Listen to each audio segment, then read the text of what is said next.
This woman heartlessly pushed a man from a tall building. The man fell and lay motionless in a spreading pool on the ground, but she did not know that the man's daughter had witnessed everything from below. The young girl saw her father's final moments, leaving a deep wound on her childhood heart, and she memorized the face of the person responsible. 19 years later, the girl had grown up. She had become a well-known child psychologist. She had waited patiently for years, planning to enter her enemy's home and seek justice. This time she finally found her chance. She used the troubled daughter of her enemy as her way in. She relied on the love of the girl's former victim's parents, and convinced them to disrupt Lily's performance, creating even more conflict between them and her enemy's family. Because of this, the school held a meeting with both families. The bullied girl's parents demanded Lily be expelled, while Nayli and her husband refused to let their daughter be dismissed. This led to a tang and one parent getting into a fight. Just as the situation spiraled out of control, Sarah arrived with Mrs. Wang. Using her professional reputation, she offered a compromise. She encouraged both sides to give each other a chance, suggesting Lily suspend school for 3 months and return only after Sarah completed her evaluation. With the principal's persuasion, everyone agreed. Sarah thus became the psychologist of her enemy Nayli's daughter, while Nayli remained unaware of her true motives, assuming Sarah was simply assigned by the school.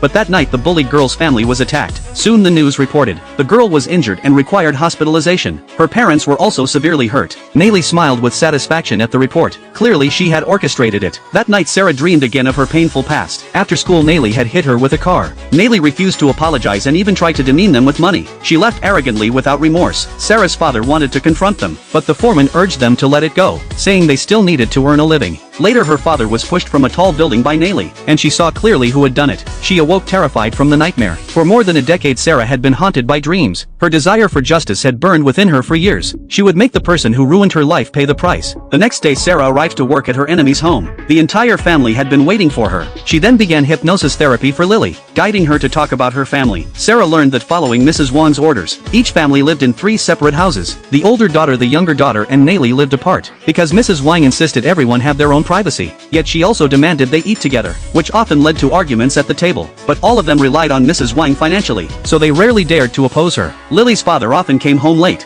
causing frequent arguments with her mother. Sarah also learned an important detail from Lily. The children loved a chef named Ram, and often visited his restaurant. She then asked Lily to draw a picture. Ending the day's therapy, Nayli politely walked her to the door, and asked Sarah to name her price, as long as she could help Lily return to school. Unaware that Sarah only came for revenge, there was no way she would send Lily back so easily. Seeing Sarah refuse to cooperate, Nayli decided to teach her a lesson. She found her workplace online, and sent a dead rabbit to threaten her. Smart as she was, Sarah knew it was from Nayli, but instead of fear it strengthened her resolve. She then visited the cemetery with her best friend. Standing before her parents' grave, she spoke again of her vow, saying she would bring justice for them. Meanwhile, Sarah visited Ram's restaurant, hoping he would share the issues happening in Nayli's family, saying it could help Lily return to school. Ram agreed without hesitation. Neither of them knew their parents had known each other in the past, and the two of them had once been childhood playmates.